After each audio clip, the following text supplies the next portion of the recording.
Гэмэл сог судлалын үндэсний төв эмч ажил шинээр томилогдсон удирдлагаа хууль бус томилгоо гэж үзэн эсэргүүцээд байгаа. Эмч ажилчдын ажлаасаа халагдах өдөр өнөөдөр дуусгар болж байгаа учраас өнөөдөр энэхүү томилгоог цуцлахгүй бол эмч ажилчид ажлаа хаана гэж мэдэгдээд байсан юм а. Энэ асуудлаар эрүүл мэндийн сайдын зөвлөлийн хурал өнөөдөр 6 цаг орчим хуралдсны эцэст нийт эмч ажилчдын саналыг нууцаар хураа үнэхээр энэ хоёр даргыг эсэргүүцэж байгаа мó эсвэл хідэн хүний явуулгаар энэ бүх асуудал дэгдээд байгаа юу гэдгийг шийдвэрлэхээр боллоо. Одоо энэ харин яг бодит байдлыг тооцох гэдэг шүү дээ.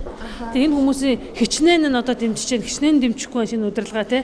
Үнэхээр энд одоо бас өөрчлөлт хийх сонирхол байгаа мó юу гэдгийг бүх ажилтны санал хураалтаар гаргая гэж шийдлээ.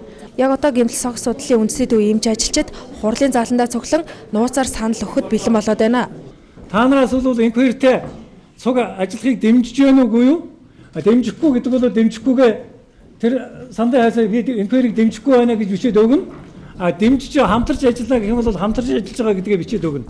Тэгээд сүүл тоолгын камс гараад тэрийг тоолоод үнэхээр одоо бидний 70-80-90% нь дэмжиж явах юм бол инквайр гэдэг хүний асуудал бол концептуал болно заа юу. Үнэхээр 80% дэмжиж байгаа юм бол инквайр гэдэг хүн эндээ үлдээд өргөдлөө өгсөн даваар шууд явдгаар явна заа юу. Хүмүүс үлдээгээд